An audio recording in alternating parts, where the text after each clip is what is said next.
ಜಗತ್ತಿನಲ್ಲಿ ಅನೇಕ ತರಹದ ಜನಗಳಿದ್ದಾರೆ ಅಂತ ಹೇಳ್ತಾರೆ. ಉತ್ತಮ, ಮಧ್ಯಮ, ಅಧಮ ಅಂತ ಒಬ್ಬ ಸುಭಾಷಿತಕಾರ. ಅಧಮರು ಯಾರು? ಯಾವುದೋ ಒಂದು ಕೆಲಸವನ್ನ ಮಾಡ್ಲಿಕ್ಕೆ ಉದ್ಯುಕ್ತರಾಗ್ತಾರೆ. ಆ ಕೆಲಸವನ್ನ ಮಾಡ್ಲಿಕ್ಕೆ ಉದ್ಯುಕ್ತರಾದಾಗ ಏನೋ ತೊಂದರೆ ಆಗತ್ತೆ. ತೊಂದರೆ ಬಂದ ತಕ್ಷಣವೇ ಆ ಕೆಲಸವನ್ನ ಬಿಟ್ಟು ಬಿಡೋದು. ಇವರನ್ನ ಅಧಮರು ಅಂತ ಕರೀತಾರೆ. ಇನ್ನು ಕೆಲವರು ಅಲ್ಪ ಸ್ವಲ್ಪ ತೊಂದರೆ ಬಂದಾಗ ಆ ತೊಂದರೆಯನ್ನ ಎದುರಿಸಿ ಆ ವಿಘ್ನವನ್ನು ಕೂಡ ನಿವಾರಣೆ ಮಾಡಿಕೊಂಡು ಮುಂದುವರಿಯುತ್ತಾರೆ. ಮತ್ತೂ ಪುನಃ ವಿಘ್ನ ಬರುತ್ತೆ. ಆ ವಿಘ್ನಗಳನ್ನು ಎದುರಿಸ್ಲಿಕ್ಕಾಗದೆ ಹಾಗೆ ಬಿಟ್ಟು ಹೋಗ್ಬಿಡ್ತಾರೆ. ಇವರನ್ನು ಏನಂತ ಕರೆದ್ರು ಅಂದ್ರೆ ಮಧ್ಯಮರು. ಆದ್ರೆ ಪ್ರಾರಬ್ಧ ಉತ್ತಮ ಜನಾಹ ನ ಪರಿತ್ಯಜಂತಿ. ಯಾರು ಉತ್ತಮ ಜನ ಅಂತ ಇದ್ದಾರೋ ಅವರು ಯಾವತ್ತೂ ಕೂಡ ತಾವು ಸಂಕಲ್ಪಿಸಿದ ಯಾವ ಕೆಲಸವನ್ನೂ ಕೂಡ, ಎಷ್ಟೇ ವಿಘ್ನ ಬಂದರೂ ಕೂಡ ಸಂಕಲ್ಪಿಸಿದ ಕೆಲಸವನ್ನ ಬಿಡದೆ ತಮ್ಮ ಛಾತಿಗಳು ಗುಣವಾಗಿ ಆ ಕೆಲಸವನ್ನು ಯಾರು ಸಾಧಿಸ್ತಾರೋ ಅವರೇ ನಿಜವಾಗಿರ್ತಕ್ಕಂತಹ ಕರ್ತೃತ್ವ ಶಕ್ತಿ ಉಳ್ಳವರು, ಅವರೇ ನಿಪುಣರು ಅಂತ ಈ ರೀತಿಯಾಗಿ ಹೇಳ್ತಾರೆ.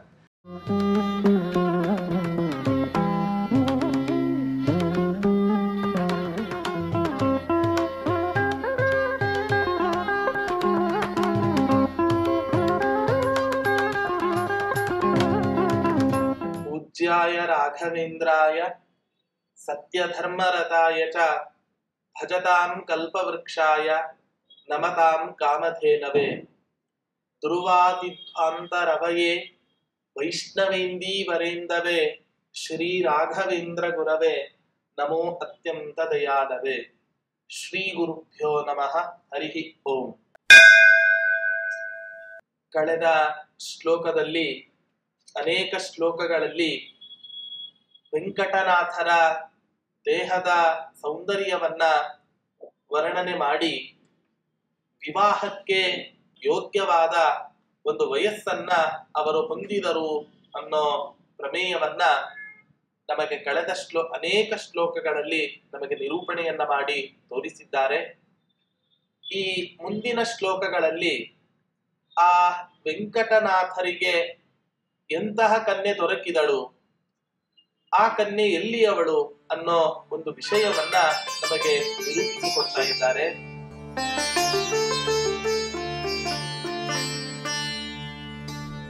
ತದಾಗ್ರಹಾರೇ ಮಹನೀಯ ವೈಭವೇ ನಿಜಾಗ್ರಹಾರಸ್ಯ ಸಮೀಪವರ್ತಿನಿ ಲಲಾಸ ಕಾಚಿತ್ ಸ್ವಕುಲಸ್ಯ ಸದ್ಗುಣೈಃ ಸಮೇನ್ವವಾಯೇ ಜನಿತಾಗ್ರ್ಯ ಕನ್ಯಕಾ.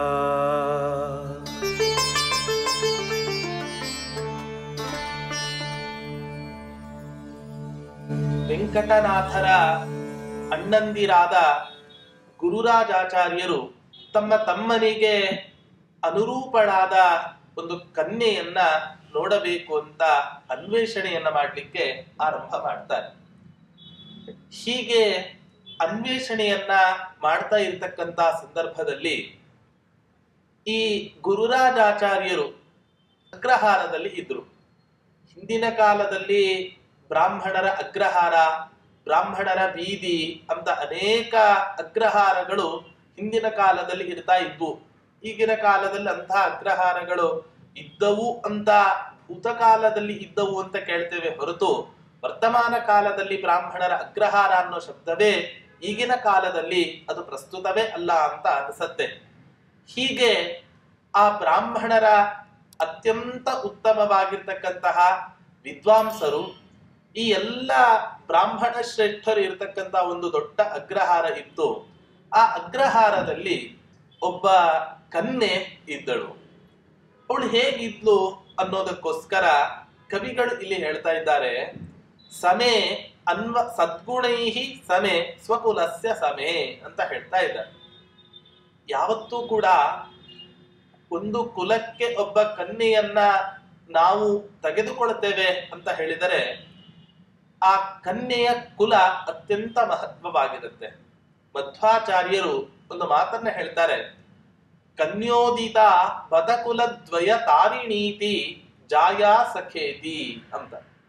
ಯಾವ ಸತ್ಕುಲ ಪ್ರಸೂತಳಾದ ಕನ್ಯೆಯನ್ನ ನಾವು ಮದುವೆ ಆಗ್ತೇವೋ ಆ ಮದುವೆ ಆದಂತ ಕನ್ಯೆಗೆ ಎಷ್ಟು ಸಾಮರ್ಥ್ಯ ಇರುತ್ತೆ ಅಂತ ಹೇಳಿದರೆ ಕೇವಲ ತನ್ನ ಗಂಡನ ತಲೆಮಾರನ್ನ ಮಾತ್ರ, ಕುಲವನ್ನ ಮಾತ್ರ ಉದ್ಧರಿಸುವಂತ ಸಾಮರ್ಥ್ಯ ಅಲ್ಲ, ಹೊರತು ತವರು ಹಾಗೆ ಮಾವಂದಿರ ಗಂಡನ 10 ತಲೆಮಾರನ್ನ ಉದ್ಧರಿಸುವಂತ ಸಾಮರ್ಥ್ಯ ನಾವು ಮದುವೆ ಮಾಡಿಕೊಳ್ಳುವಂತಹ ಕನ್ಯೆಯಲ್ಲಿ ಆ ಸಾಮರ್ಥ್ಯ ಇರುತ್ತೆ. ಆದ್ದರಿಂದ ಯಾವತ್ತೂ ವಿವಾಹವನ್ನ ಮಾಡಿಕೊಳ್ಳಬೇಕಾದರೆ ಸತ್ಕುಲ ಪ್ರಸೂತಳಾದಂತಹ ತುಂಬಾ ಉತ್ತಮವಾಗಿ ಯಾವ ಜಾತಕ ಹೊಂದಾಣಿಕೆ ಆಗುತ್ತೋ ಅಂತಹ ಜಾತಕವನ್ನ ಪರಿಶೀಲಿಸಿ, ಅನೇಕ ಜ್ಯೋತಿಷ್ಕರ ಮೂಲಕ ಪರಿಶೀಲಿಸಿ ನಾವು ವಿವಾಹ ಸಂಸ್ಕಾರವನ್ನ ಮಾಡಿಕೊಂಡರೆ ಆ ವಿವಾಹ, ಆ ಮದುವೆ ಅನ್ನುವಂತಹದ್ದು ತುಂಬಾ ಅರ್ಥಪೂರ್ಣವಾಗಿರುತ್ತೆ.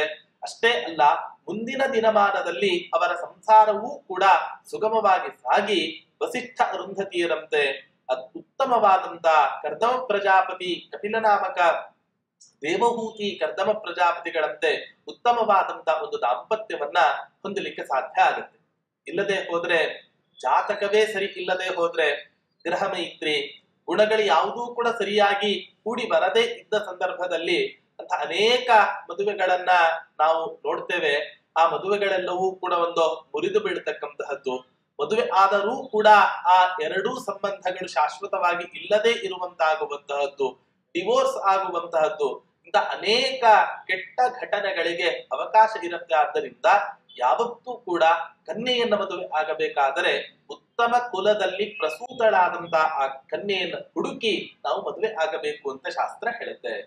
ಅದಕ್ಕೋಸ್ಕರ ಜ್ಯೇಷ್ಠೋಭ್ರಾತ ಪಿತೃಸಮಃ ಅನ್ನೋ ಮಾತಿಗನುಗುಣವಾಗಿ ಹಿರಿಯ ಅಣ್ಣ ತಂದೆಗೆ ಸಮಾನ. ಆದ್ದರಿಂದ ತಂದೆ ಆ ಮಗನಿಗೆ ಯಾವ ಯಾವ ವಯಸ್ಸಿನಲ್ಲಿ ಯಾವ ಯಾವ ಸಂಸ್ಕಾರಗಳನ್ನ ಕೊಡಬೇಕೋ, ತಂದೆ ಇಲ್ಲದೆ ಇದ್ದ ಪಕ್ಷದಲ್ಲಿ ಹಿರಿ ಅಣ್ಣ ಆ ಸಂಸ್ಕಾರಗಳನ್ನ ಕೊಡಬೇಕು ಅಂತ ಶಾಸ್ತ್ರಗಳು ಹೇಳ್ತಾವೆ.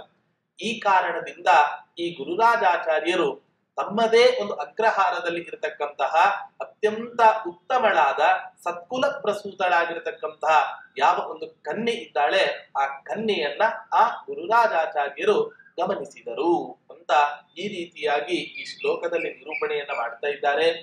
ಹೀಗೆ ನಿರೂಪಣೆಯನ್ನ ಮಾಡಿ ಮುಂದಿನ ಶ್ಲೋಕದಲ್ಲಿ ಹೇಳ್ತಾ ಇದ್ದಾರೆ,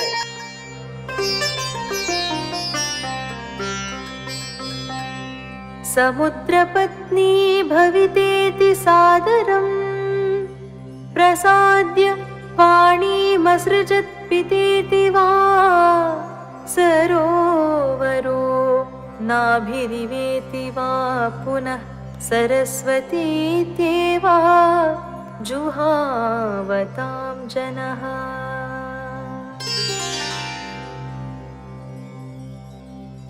ಆ ಕನ್ಯೆಯನ್ನ ಸರಸ್ವತಿ ಅಂತ ಎಲ್ಲರೂ ಕೂಡ ಅಗ್ರಹಾರದಲ್ಲಿ ಇರತಕ್ಕಂತಹ ಬ್ರಾಹ್ಮಣರು ಕರೀತಾ ಇದ್ದರು. ನಿಜವಾಗಿಯೂ ಕೂಡ ಅವಳು ಸರಸ್ವತಿಯೇ ಆಗಿದ್ದಳು. ಯಾಕೆ? ಕವಿಗಳು ಎಷ್ಟು ಚಮತ್ಕಾರವಾಗಿ ಇಲ್ಲಿ ವರ್ಣನೆಯನ್ನ ಮಾಡ್ತಾರೆ ಅಂದ್ರೆ, ಸಮುದ್ರ ಪತ್ನಿ ಭವಿತೇತಿ ಸಾದರಂ. ಹಿಂದಿನ ಜನ್ಮದಲ್ಲಿ ಈ ಸರಸ್ವತಿ ದೇವಿ ಸಮುದ್ರ ರಾಜನ ಮಡದಿ ಆಗಿದ್ದು. ಯಾಕೆ ಅಂತ ಹೇಳಿದ್ರೆ, ಈ ಸರಸ್ವತಿ ತನ್ನ ಹಿಂದಿನ ಜನ್ಮದಲ್ಲಿ ನದಿ ರೂಪವನ್ನ ತಾಳಿಕೊಂಡಿದ್ದಳು. ಆಗ ಸಮುದ್ರ ಎಲ್ಲ ನದಿಗಳು ಕೂಡ ನದಿಗಳಿಗೆ ರಾಜನಾಗಿರತಕ್ಕಂತಹ ಸಮುದ್ರ, ಆ ಸಮುದ್ರ ರಾಜನ ಮಡದಿಯರಾಗಿರ್ತಾರೆ. ಈ ಕಾರಣದಿಂದ ಈ ಸರಸ್ವತಿ ದೇವಿಯು ಕೂಡ ಸಮುದ್ರ ರಾಜನ ಮಡದಿ ಆಗಿದ್ಲು. ಸಮುದ್ರದಲ್ಲೋ ಏನಿರತ್ತೆ ಅಂತ ಹೇಳಿದ್ರೆ, ಸಮುದ್ರದಲ್ಲಿ ಅನೇಕ ವಿಧವಾದಂತ ಚಕ್ರಾಂಕಿತ, ಹಾಗೆ ಗದ, ನಾರಾಯಣ, ಅನೇಕ ವಿಧವಾಗಿರ್ತಕ್ಕಂತಹ ಮುತ್ತು ರತ್ನಗಳೆಲ್ಲವೂ ಕೂಡ ಆ ಸಮುದ್ರದಲ್ಲಿ ನಮಗೆ ದೊರಕತ್ತೆ. ಈ ಕಾರಣದಿಂದ ಮುಂದಿನ ಜನ್ಮದಲ್ಲಿಯೂ ಕೂಡ ಅದೇ ಸರಸ್ವತಿ ನದಿ ಇವತ್ತಿನ ದಿನ ಸರಸ್ವತಿ ನಾಮಕಳಾಗಿ ಈ ಬ್ರಾಹ್ಮಣರ ಅಗ್ರಹಾರದಲ್ಲಿ ಹುಟ್ಟಿದ್ದಾಳೆ. ಇಂಥ ಬ್ರಾಹ್ಮಣರ ಅಗ್ರಹಾರದಲ್ಲಿ ಹುಟ್ಟಿದಂಥ ಯಾವ ಈ ಸರಸ್ವತಿ ದೇವಿ ಇದ್ದಾಳೆ, ಹಿಂದಿನ ಜನ್ಮದಲ್ಲಿ ಸಮುದ್ರ ರಾಜನಾದ ಶಂಖ ಚಕ್ರವೇ ಮೊದಲಾಗಿರ್ತಕ್ಕಂಥ ಅಮೂಲ್ಯ ರತ್ನಗಳನ್ನ ಒಳಗೊಂಡಿರ್ತಕ್ಕಂತಹ ಸಮುದ್ರ ರಾಜನನ್ನ ಮದುವೆ ಆಗಿದ್ದೀಯಾ? ಈ ಜನ್ಮದಲ್ಲಿ ಯಾರ್ಯಾರನ್ನೋ ಮದುವೆ ಆಗಿ ನಿನ್ನ ನೈತಿಕತೆಯನ್ನ ಕಳೆದುಕೊಳ್ಳಬೇಡ ಅನ್ನೋ ಉದ್ದೇಶದಿಂದ ಇದೇ ಬ್ರಾಹ್ಮಣರ ಅಗ್ರಹಾರದಲ್ಲಿ ಇರತಕ್ಕಂತಹ ಗುರುರಾಜಾಚಾರ್ಯರ ಸಹೋದರನಾಗಿರ್ತಕ್ಕಂಥ ಯಾವ ಆ ವೆಂಕಟನಾಥರಿದ್ದಾರೆ, ಆ ವೆಂಕಟನಾಥರನ್ನೇ ಮದುವೆ ಆಗು. ಯಾಕೆ? ಈ ವೆಂಕಟನಾಥರು ಕೂಡ ಆ ವೈಷ್ಣವ ಚಿಹ್ನೆಗಳನ್ನ, ಪಂಚಮುದ್ರೆಗಳನ್ನ, ಊರ್ಧ್ವಪುಂಡ್ರವನ್ನ ಧರಿಸಿಕೊಂಡಿದ್ದಾರೆ. ಹೇಳುತ್ತೆ ಶಾಸ್ತ್ರ. ಆಚಾರ್ಯ ಮಧ್ವರು ಕೃಷ್ಣಾಮೃತ ಮಹಾರಣವ ಗ್ರಂಥದಲ್ಲಿ ಆ ಗೋಪೀಚಂದನದ ಮಹತ್ವವನ್ನ ನಿರೂಪಣೆ ಮಾಡತಕ್ಕಂತಹ ಸಂದರ್ಭದಲ್ಲಿ ಒಂದು ಮಾತನ್ನ ಹೇಳ್ತಾರೆ. ಯಾರು ಈ ಗೋಪೀಚಂದನವನ್ನ ಧರಿಸ್ತಾರೋ, ಗೋಪೀಚಂದನ ಲಿಪ್ತಾಂಗೋ ಯಂ ಯಂ ಪಶ್ಯತಿ ಚಕ್ಷುಷ ತಂ ತಂ ಶುದ್ಧಂ ವಿಜಾನೀಯ ನಾತ್ರ ಕಾರ್ಯ ವಿಚಾರಣ. ಯಾರಾದರೂ ಒಬ್ಬ ಗೋಪೀಚಂದನವನ್ನ ಲೇಪಿಸಿಕೊಂಡು ಯಾವ ಯಾವ ವಸ್ತುಗಳನ್ನ ದರ್ಶನ ಮಾಡ್ತಾರೋ ಆ ಎಲ್ಲ ವಸ್ತುಗಳನ್ನೂ ಕೂಡ ಗೋಪೀಚಂದನ ಹಚ್ಚಿಕೊಂಡವನು ಪವಿತ್ರವನ್ನಾಗಿ ಮಾಡ್ತಾನೆ ಅಂತ ಹೇಳ್ತಾರೆ. ಮತ್ತೆ ಅಷ್ಟೇ ಅಲ್ಲ, ಇನ್ನು ಅನೇಕ ರೀತಿಯಾಗಿ ಆ ಊರ್ಧ್ವಪುಂಡ್ರದ ಮಹತ್ವವನ್ನ, ಈ ಪಂಚಮುದ್ರೆಗಳನ್ನ ಧರಿಸದೇ ಇದ್ದರೆ, ಊರ್ಧ್ವಪುಂಡ್ರವನ್ನ ಧರಿಸದೆ ನಾವೇನಾದರೂ ಕೂಡ ಕರ್ಮಾಚರಣೆಯನ್ನ ಮಾಡಿದರೆ ಆ ಕರ್ಮಗಳೆಲ್ಲವೂ ಕೂಡ ವ್ಯರ್ಥ ಅನ್ನೋದನ್ನ ನಿರೂಪಣೆ ಮಾಡ್ತಾರೆ. ಯಜ್ಞೋ ದಾನಂ ತಪಶ್ಚೈವ ಸ್ವಾಧ್ಯಾಯ ಪಿತೃತರ್ಪಣಂ ವ್ಯರ್ಥಂ ಭವತಿ ತತ್ಸರ್ವಂ ಊರ್ಧ್ವಪುಂಡ್ರಂ ವಿನಾಕೃತಂ ಅಂತ ಹೇಳ್ತಾರೆ.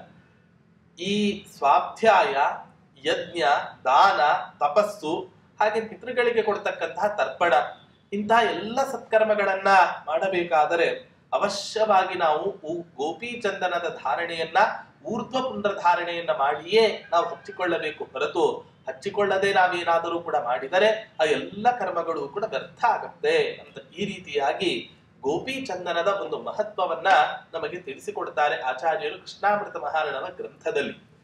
ಈ ಕಾರಣದಿಂದ ಆ ಕೇವಲ ಗೋಪೀಚಂದನವನ್ನು ಅಷ್ಟೇ ಹಚ್ಚಿಕೊಳ್ಳೋದಲ್ಲ, ಆಚಾರ್ಯರು ಹೇಳಿದಂತೆ ಪಂಚಮುದ್ರೆಗಳನ್ನ ಧಾರಣೆ ಮಾಡಬೇಕು.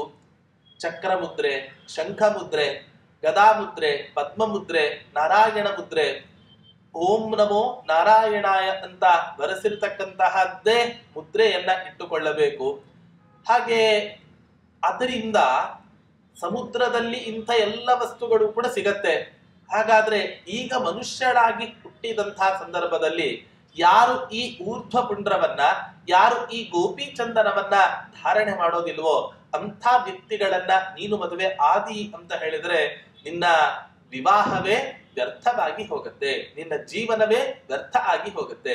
ಈ ಕಾರಣದಿಂದ ಯಾರ್ಯ ಮದುವೆ ಆಗ್ಲಿಕ್ಕೆ ಹೋಗಬೇಡ ಅಂತ ಹೇಳೋದಕ್ಕೋಸ್ಕರವೋ ಅನ್ನುವಂತೆ ಎಲ್ಲ ಸಚ್ಚಾಸ್ತ್ರಗಳನ್ನ ಅಧ್ಯಯನ ಮಾಡಿದ, ಪ್ರತಿನಿತ್ಯ ಊರ್ಧ್ವಪುಂಡ್ರ ಧಾರಣೆಯನ್ನ ಮಾಡಿ ಶಂಖಚಕ್ರಾದಿ ಪಂಚಮುದ್ರಗಳನ್ನ ಧರಿಸ್ತಕ್ಕಂತಹ ಅತ್ಯಂತ ಸತ್ಕುಲ ಪ್ರಸೂತರಾದಂತಹ ಯಾವ ಈ ವೆಂಕಟನಾಥರಿದ್ದಾರೆ, ಈ ವೆಂಕಟನಾಥರನ್ನೇ ನೀನು ಮದುವೆ ಆಗಬೇಕು ಅನ್ನೋ ಉದ್ದೇಶದಿಂದಲೇ ಅವಳನ್ನ ಸರಸ್ವತಿ ಅಂತ ಹೆಸರಿಟ್ಟಿದ್ದಾರೆ ಅಂತ ಹೇಳ್ತಾ ಇದ್ದಾರೆ. ಆದ್ದರಿಂದ ವೈಷ್ಣವನ ಪತ್ನಿ ಆಗಬೇಕು ಅನ್ನುವಂತಹ ಒಂದು ಕಾರಣದಿಂದ ನೀನು ವೆಂಕಟನಾಥರನ್ನೇ ಮದುವೆ ಆಗಬೇಕು ಅಂತ ಹೇಳ್ತಾ ಇದ್ದಾರೆ. ಹೀಗೆ ಆ ಸರಸ್ವತಿ ದೇವಿ ಆ ಬ್ರಾಹ್ಮಣರ ಅಗ್ರಹಾರದಲ್ಲಿ ಇರತಕ್ಕಂಥ ಯಾವ ಆ ಕನ್ಯೆ ಇದ್ದಾಳೆ, ಆ ಕನ್ಯೆ ಹೆಸರು ಸರಸ್ವತಿ ಅನ್ನುವಂತಹ ಒಂದು ಹೆಸರಿನಿಂದ ಅವಳು ಪ್ರಸಿದ್ಧಳಾಗಿದ್ದಾಳೆ. ಮತ್ತಷ್ಟೇ ಅಲ್ಲ, ಈ ಕನ್ಯೆಯಲ್ಲಿ ಸರಸ್ವತಿ ದೇವಿಯ ಒಂದು ಪೂರ್ಣ ಸನ್ನಿಧಾನ ಇತ್ತು. ವಿಶೇಷವಾಗಿರ್ತಕ್ಕಂತಹ ಒಂದು ಸನ್ನಿಧಾನ ಆ ಸರಸ್ವತಿ ದೇವಿಯಲ್ಲಿ ಇತ್ತು, ಸರಸ್ವತಿಯಲ್ಲಿ ಇತ್ತು ಅಂತ ಹೇಳ್ತಾ ಇದ್ದಾರೆ.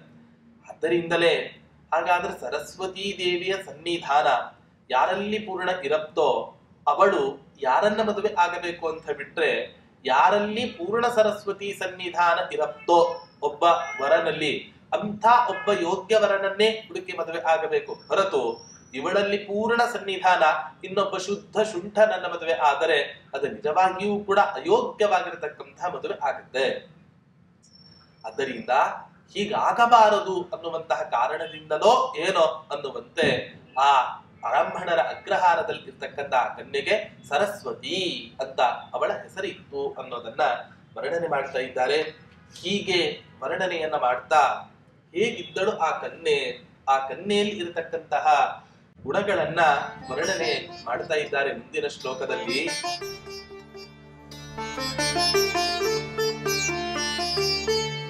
ವಿವೇಕ ನೈಪುಣ್ಯ ವಿನೀತಿ ದಾಕ್ಷಿಣಿ ಪತೀಶ ಭಾವ ಪ್ರಮುಖಾನಿ ಜಾಗುಣಾಃ ಸುಜಾತ ಮಾತ್ರಾಪಿ ಶೋಭನಾಕೃತೇಃ ಸಮೇತಾರಾಸ್ತೆ ಸಫಲಾ ಇವಾಸತೆ.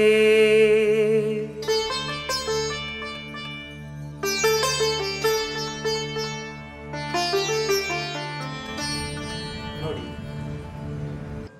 ಮನುಷ್ಯನಲ್ಲಿ ಇರಬೇಕಾದಂತ ಗುಣಗಳು ಯಾವುದು ಅನ್ನೋದನ್ನ ನಮಗೆ ಶಾಸ್ತ್ರ ಇಲ್ಲಿ ಕವಿಗಳು ನಮಗೆ ನಿರೂಪಣೆಯನ್ನ ಮಾಡ್ತಾ ಇದ್ದಾರೆ. ವಿವೇಕ, ಮುಖ್ಯವಾಗಿ ಮನುಷ್ಯನಿಗೆ ವಿವೇಕ ಇರಬೇಕು ಅಂತ ಹೇಳ್ತಾರೆ. ಏನು ವಿವೇಕ ಅಂತ ಹೇಳಿದ್ರೆ ಅಂದ್ರೆ ಯಾವುದು ಸರಿ ಯಾವುದು ತಪ್ಪು ಅನ್ನುವಂತಹ ಆಲೋಚನೆ ಮಾಡುವಂತಹ ಬುದ್ಧಿಯನ್ನೇ ವಿವೇಕ ಅಂತ ಕರೀತಾರೆ. ವಿವೇಕವೇ ಇಲ್ಲದೆ ಕೇವಲ ಅಜ್ಞಾನದಿಂದ ಮಾಡಿದಂತ ಎಷ್ಟೋ ಕೆಲಸಗಳು ಇವತ್ತಿನ ದಿನ ಹಳ್ಳ ಹಿಡಿದಂತ ಉದಾಹರಣೆಗಳ ಅನೇಕ ನೋಡ್ತೇವೆ ಇವತ್ತಿನ ದಿನ. ಆದ್ದರಿಂದ ಮನುಷ್ಯನಿಗೆ ಮುಖ್ಯವಾಗಿ ಜೀವನದಲ್ಲಿ ಬೇಕಾದ ಒಂದು ಗುಣ ಯಾವುದು ಅಂತ ಬಿಟ್ಟರೆ ವಿವೇಕ. ನೋಡಿ, ಎಷ್ಟೇ ಸಂಪತ್ತಿರಲಿ, ಕೋಟಿಗಟ್ಟಲೆ ಸಂಪತ್ತಿರಲಿ, ಅನೇಕ ತರಹದ ಆಸ್ತಿಗಳಿರಲಿ, ಆದರೆ ಅದನ್ನ ಅನುಭವಿಸುವಂತಹ ಜ್ಞಾನವೇ ಇಲ್ಲದೆ ಪರಮಾತ್ಮ ಇದೆಲ್ಲವನ್ನೂ ಕೂಡ ಕೊಡ್ತಾನೆ. ಅದರೊಟ್ಟಿಗೆ ಬಳುವಳಿಯಾಗಿ ಅಜ್ಞಾನ ಎಂಬ ದೊಡ್ಡ ಸಂಪತ್ತನ್ನು ಕೂಡ ಆ ವ್ಯಕ್ತಿ ಕೊಟ್ಟು ಬಿಡ್ತಾನೆ. ಅಂದರೆ ಆ ಸಂಪತ್ತನ್ನ ಹೇಗೆ ಅನುಭವಿಸಬೇಕು ಇದರ ಜ್ಞಾನ ಇಲ್ಲ. ಹೀಗಾದರೆ ಆ ಸಂಪತ್ತನ್ನ ಕಟ್ಟಿಕೊಂಡು ಏನ್ ತಾನೇ ಪ್ರಯೋಜನ? ಅದರಿಂದ ಮನುಷ್ಯನಿಗೆ ಅತ್ಯಂತ ಮುಖ್ಯವಾದ ಶತ್ರು ಯಾವುದು ಅಂತ ಹೇಳಿದ್ರೆ ಅಜ್ಞಾನಕ್ಕಿಂತ ಮಿಗಿಲಾದ ದೊಡ್ಡ ಶತ್ರು ಇಲ್ಲ. ಆದ್ದರಿಂದ ದೇವರ ಹತ್ತಿರ ನಾವೆಲ್ಲರೂ ಕೂಡ ವಿಶೇಷವಾಗಿ ಪ್ರಾರ್ಥನೆಯನ್ನ ಏನು ಮಾಡಬೇಕು ಅಂತ ಬಿಟ್ಟರೆ ಪರಮಾತ್ಮ ನನಗೆ ಮೊದಲು ವಿವೇಕವನ್ನ ಕೊಡು, ಅಜ್ಞಾನ ಎಂಬ ಕತ್ತಲೆಯನ್ನ ತೊಡೆದು ಹಾಕಿ ನನಗೆ ವಿವೇಕ ಎಂಬ ಅಸ್ತ್ರವನ್ನ ಕೊಟ್ಟು ಆ ಅಸ್ತ್ರದಿಂದ ಅಜ್ಞಾನ ಎಂಬ ಕತ್ತಲೆಯನ್ನು ಹೊಡೆದೋಡಿಸು ಅಂತ ನಾವು ಆ ಪರಮಾತ್ಮನ ಹತ್ತಿರ ಪ್ರಾರ್ಥನೆಯನ್ನು ಮಾಡಬೇಕು. ಇದಕ್ಕೋಸ್ಕರವೇ, ಈ ಅಜ್ಞಾನವನ್ನ ಕಳೆದುಕೊಳ್ಳೋದಕ್ಕೋಸ್ಕರವೇ ವಿಶೇಷವಾಗಿ ವೇದವ್ಯಾಸ ದೇವರ ಪ್ರಾರ್ಥನೆ ಅಥವಾ ಅಜ್ಞಾನಕ್ಕೆ ಅಭಿಮಾನಿನಿಯಾದ ತಮೋಗುಣಕ್ಕೆ ನಿಯಾಮಕಳಾದಂತೆ ಯಾವ ಆ ದುರ್ಗಾದೇವಿ ಇದ್ದಾಳೆ, ಆ ದುರ್ಗಾದೇವಿಯ ಉಪಾಸನೆಯನ್ನ ಮಾಡಿದರೂ ಕೂಡ ನಮ್ಮಲ್ಲಿ ಇರತಕ್ಕಂತ ಅಜ್ಞಾನವನ್ನ, ಅವಿವೇಕತನವನ್ನ ನಮಗೆ ಕಳೆದುಕೊಳ್ಳಲಿಕ್ಕೆ ಒಂದು ಸಾಧ್ಯ ಆಗುತ್ತೆ. ಇನ್ನ ವಿವೇಕ ನೈಪುಣ್ಯ ಅಂತ ಹೇಳ್ತಾ ಇದೆ. ನೈಪುಣ್ಯ ಅಂತ ಹೇಳಿದ್ರೆ ಪ್ರತಿಯೊಂದು ಕಾರ್ಯವನ್ನ ಮಾಡಲಿಕ್ಕೂ ಕೂಡ ಒಂದು ನಿಪುಣತೆ ಅನ್ನುವಂತಹದ್ದು ಬೇಕು, ಕರ್ತೃತ್ವ ಶಕ್ತಿ ಅನ್ನುವಂತಹದ್ದು ಬೇಕು. ಯಾವುದೇ ಒಂದು ಕೆಲಸ ಅದು ಎಷ್ಟೇ ತೊಂದರೆ ಬಂದರೂ ಕೂಡ ಆ ಎಲ್ಲ ವಿಘ್ನಗಳನ್ನು ಕೂಡ ಎದುರಿಸಿ ಆ ಕೆಲಸವನ್ನ ಸಾಧಿಸಿಕೊಂಡರೆ ಅವನನ್ನ ನಿಪುಣ ಅಂತ ಕರೀತಾರೆ. ಜಗತ್ತಿನಲ್ಲಿ ಅನೇಕ ತರಹದ ಜನಗಳಿದ್ದಾರೆ ಅಂತ ಹೇಳ್ತಾರೆ. ಉತ್ತಮ, ಮಧ್ಯಮ, ಅಧಮ ಅಂತ ಒಬ್ಬ ಸುಭಾಷಿತಕಾರ. ಅಧಮರಿ ಯಾರು? ಯಾವುದೋ ಒಂದು ಕೆಲಸವನ್ನ ಮಾಡ್ಲಿಕ್ಕೆ ಉದ್ಯುಕ್ತರಾಗ್ತಾರೆ. ಆ ಕೆಲಸವನ್ನ ಮಾಡ್ಲಿಕ್ಕೆ ಉದ್ಯುಕ್ತರಾದಾಗ ಏನೋ ತೊಂದರೆ ಆಗತ್ತೆ. ತೊಂದರೆ ಬಂದ ತಕ್ಷಣವೇ ಆ ಕೆಲಸವನ್ನ ಬಿಟ್ಟು ಬಿಡೋದು, ಇವರನ್ನ ಅಧಮರು ಅಂತ ಕರೀತಾರೆ. ಇನ್ನು ಕೆಲವರು ಅಲ್ಪ ಸ್ವಲ್ಪ ತೊಂದರೆ ಬಂದಾಗ ಆ ತೊಂದರೆಯನ್ನ ಎದುರಿಸಿ ಆ ವಿಘ್ನವನ್ನು ಕೂಡ ನಿವಾರಣೆ ಮಾಡಿಕೊಂಡು ಮುಂದುವರಿಯುತ್ತಾರೆ. ಮತ್ತೂ ಪುನಃ ವಿಘ್ನ ಬರುತ್ತೆ, ಆ ವಿಘ್ನಗಳನ್ನು ಎದುರಿಸ್ಲಿಕ್ಕಾಗದೆ ಹಾಗೆ ಬಿಟ್ಟು ಹೋಗ್ಬಿಡ್ತಾರೆ. ಇವರನ್ನು ಏನಂತ ಕರೆದ್ರು ಅಂದ್ರೆ ಮಧ್ಯಮರು. ಆದ್ರೆ ಪ್ರಾರಬ್ಧ ಉತ್ತಮ ಜನಾಹ ನ ಪರಿತ್ಯಜಂತಿ. ಯಾರು ಉತ್ತಮ ಜನ ಅಂತ ಇದ್ದಾರೋ ಅವರು ಯಾವತ್ತೂ ಕೂಡ ತಾವು ಸಂಕಲ್ಪಿಸಿದ ಯಾವ ಕೆಲಸವನ್ನೂ ಕೂಡ, ಎಷ್ಟೇ ವಿಘ್ನ ಬಂದರೂ ಕೂಡ ಸಂಕಲ್ಪಿಸಿದ ಕೆಲಸವನ್ನ ಬಿಡದೆ ತಮ್ಮ ಛಾತಿಗನುಗುಣವಾಗಿ ಆ ಕೆಲಸವನ್ನು ಯಾರು ಸಾಧಿಸ್ತಾರೋ ಅವರೇ ನಿಜವಾಗಿರ್ತಕ್ಕಂತಹ ಕರ್ತೃತ್ವ ಶಕ್ತಿ ಉಳ್ಳವರು, ಅವರೇ ನಿಪುಣರು ಅಂತ ಈ ರೀತಿಯಾಗಿ ಹೇಳ್ತಾರೆ. ಕಾರ್ಯಕ್ಷಮತೆ, ಇಂಥ ಕಾರ್ಯವನ್ನ ನಾನು ಮಾಡ್ತೇನೆ ಅಂತ ಹೇಳಿದ್ರೆ ಆ ಕಾರ್ಯವನ್ನ ಮಾಡಿ ತೋರಿಸಬೇಕು, ಅದೇ ಒಂದು ನಿಜವಾಗಿರ್ತಕ್ಕಂಥ ಒಂದು ಕರ್ತೃತ್ವ ಶಕ್ತಿ. ಹಾಗಂತ ಹೇಳಿ ಕೆಟ್ಟ ಕೆಲಸವನ್ನ ಮಾಡ್ತೇನೆ ಅಂತ ಸಂಕಲ್ಪ ಮಾಡಿ ಆ ಕೆಟ್ಟ ಕೆಲಸವನ್ನ ಮಾಡ್ಲಿಕ್ಕೆ ಹಠವನ್ನ ಮಾಡತಕ್ಕಂತ ಒಂದು ದುಷ್ಟ ಪ್ರವೃತ್ತಿಯನ್ನ ನಾವು ಬೆಳೆಸಿಕೊಳ್ಳಲಿಕ್ಕೆ ಹೋಗಬಾರ್ದು. ನೈಪುಣ್ಯ ಅನ್ನೋ ಶಬ್ದಕ್ಕೆ ಸತ್ಕಾರ್ಯದಲ್ಲಿ, ಉತ್ತಮ ಕೆಲಸಗಳಲ್ಲಿ ನಮಗೆ ಕ್ಷಮತೆ ಅನ್ನುವಂತಹದ್ದು, ಕಾರ್ಯಕ್ಷಮತೆ ಅನ್ನುವಂತಹದ್ದು ತುಂಬಾ ಮುಖ್ಯವಾದದ್ದು.